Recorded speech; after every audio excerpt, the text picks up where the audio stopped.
오늘 우리에게 주시는 하나님의 말씀은 여호수아 16장 1절에서 10절까지의 말씀입니다.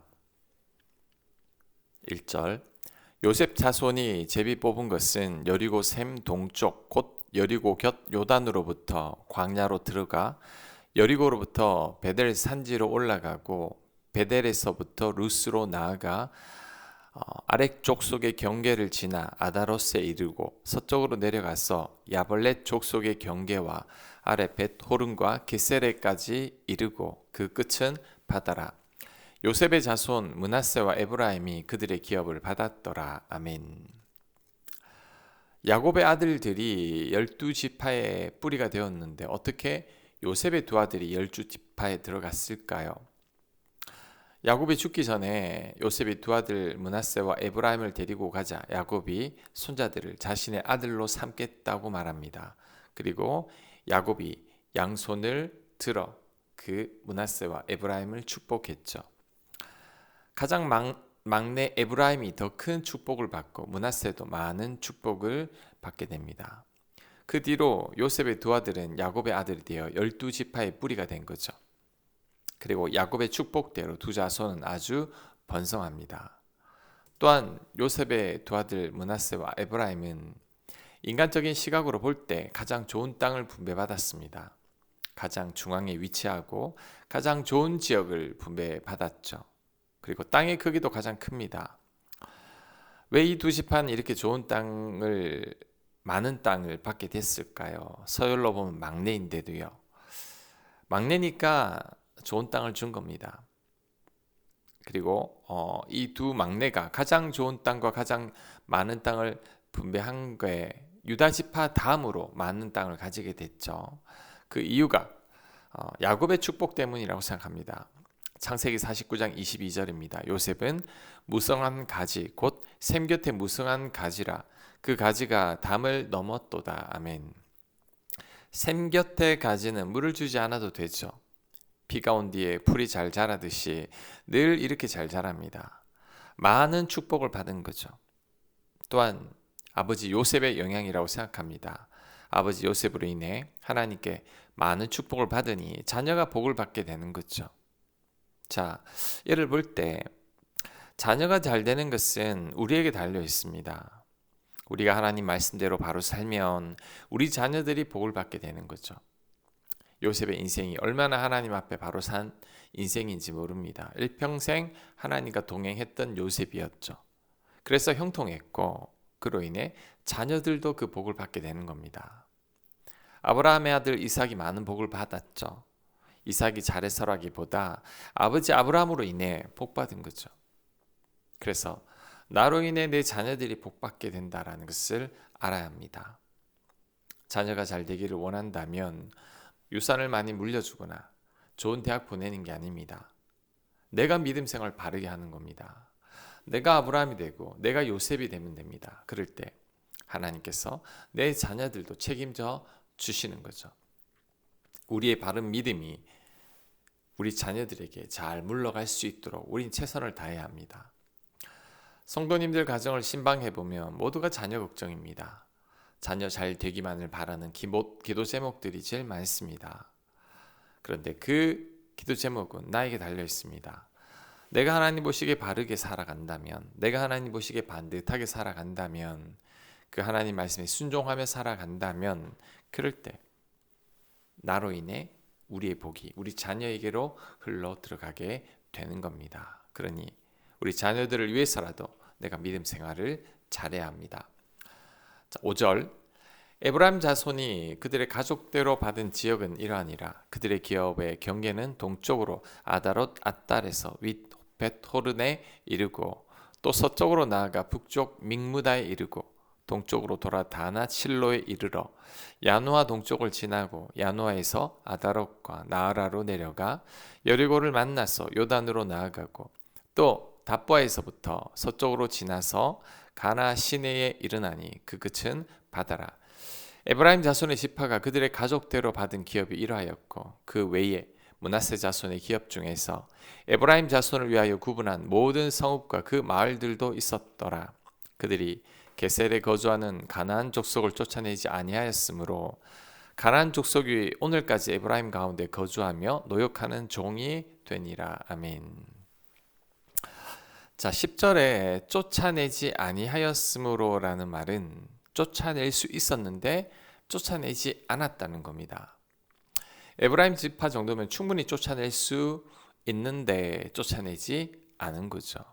그 이유는 노역하는 종으로 삼기 위해서입니다. 쫓아내지 않은 가나안 사람들을 종으로 쓰기 위함인 거죠.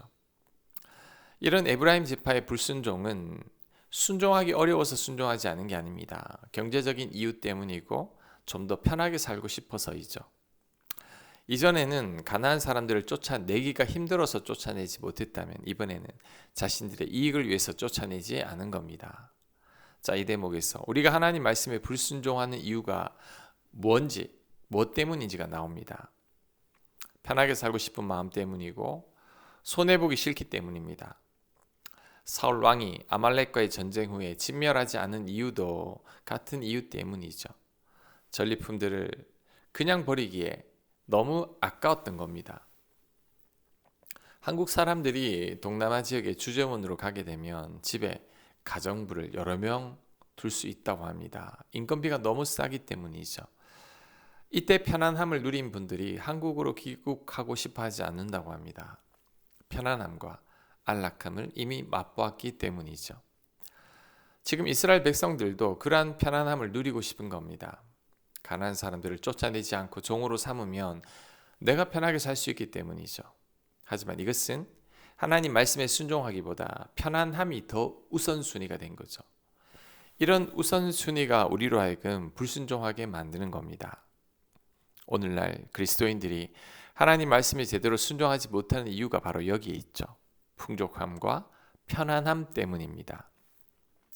그로 인해 하나님과 더 깊은 관계를 누리지 못하게 되는 거죠. 예수님의 부르심에 부자 청년이 거절한 이유도 자신이 가진 많은 재산 때문이었죠. 솔로몬이 말년에 타락한 이유도 그의 풍족함 때문입니다. 풍족하고 평안할 때 조심해야 합니다. 삶에 아무런 문제가 없을 때 조심해야 합니다. 잠언에서 아굴이 너무 부유하지 않도록 하나님께 기도한 이유가 바로 여기에 있죠. 부유하고 부족함이 없을 때 우리들의 마음은 흔들리게 됩니다. 하지만 그럼에도 불구하고 우리들은 하나님 말씀에 순종해야 합니다. 자, 그렇다면 오늘날 우리가 쫓아내야 할 게셀 족속은 무엇인가요? 그것이 우리의 욕심과 연관되어 있고 우리의 이익이나 편안함이나 안락함과 연관되어 있을 겁니다. 그것이 무엇이든 간에 하나님 말씀과 반대된다면 즉시 우리의 삶에서 단호하게 쫓아내야 합니다. 주저하지 말고 타협하지 말아야 합니다. 그럴 때 하나님과 온전한 관계 속에서 살아가게 될 것입니다. 또한 10절을 보니 기브온 거민들이 생각납니다. 기브온 거민들은 거짓으로 화친을 요구해서 이스라엘 백성들은 그들을 멸하지 못했습니다. 하지만 그들을 막상 종으로 부리게 되니 좋고 편했던 거죠. 그래서 에브라임 지파가 게셀에 거주하는 가나안 사람들을 쫓아내지 않은 것도 어쩌면 기브온 거민들을 살려준 것에서 영향을 받았을 수도 있습니다. 하나님 말씀대로 다 쫓아내지 않아도 되더라는 거죠. 오히려 종으로 쓰니 이익이 많았던 겁니다. 그래서 에브라임 지파도 타협을 선택한 것 같습니다. 기브온 거민과의 동거가 이런 악한 영향을 불러온 거죠. 바늘도둑이 소도둑이 된다고 합니다. 우리가 작은 것에 타협하기 시작할 때 서서히 무너지기 시작합니다. 아무것도 아닌 것 같은 것들이 결국 모든 것을 무너지게 만듭니다. 다윗은 잠자리에서 늦게 일어나 옥상을 거닐다가 눈으로 밧세바를 우연히 보게 되었는데 그로 인해 결국 간음과 살인까지 하고 말았습니다. 사울 왕은 제사장 대신에 제사를 드리다가 하나님과의 관계가 완전히 단절되었죠. 우리들은 작은 유혹을 조심하고 적당한 타협을 조심해야 합니다. 그것들이 아무것도 아닌 것 같지만 그것들이 우리들을 완전히 무너뜨립니다. 코로나 이후 주일 성수가 그 좋은 예이죠. 코로나로 인해 주일 성수의 개념이 많이 무너졌습니다. 주일에 꼭 교회를 나가지 않아도 된다는 거죠. 이것이 아무것도 아닌 것 같지만 절대 그렇지 않습니다. 온라인 예배로 인해 신앙이 나태해지면서 교회를 떠난 사람들이 아주 많습니다. 코로나 이후로 그리스도인들의 5분의 1이 교회를 떠났다고 합니다. 작은 유혹이 이렇게 무서운 거죠. 절대 작은 유혹에 넘어가서는 안 됩니다. 적당한 타협도 안 됩니다. 유혹과 타협을 단호하게 거절하고 믿음으로 살아갈 때 비로소 우리들의 신앙을 지켜낼 수 있습니다. 하나님과의 온전한 관계 속에서 살아갈 수 있게 되는 겁니다. 아멘. 하나님, 작은 유혹, 타협, 경제적 이익 때문에 하나님 말씀에 불순종하는 저희가 되지 않게 하여 주옵소서. 그 어떤 경우에도 하나님을 쫓아 하나님 말씀대로만 살아갈 수 있는 저희들 되도록 역사하여 주시옵소서.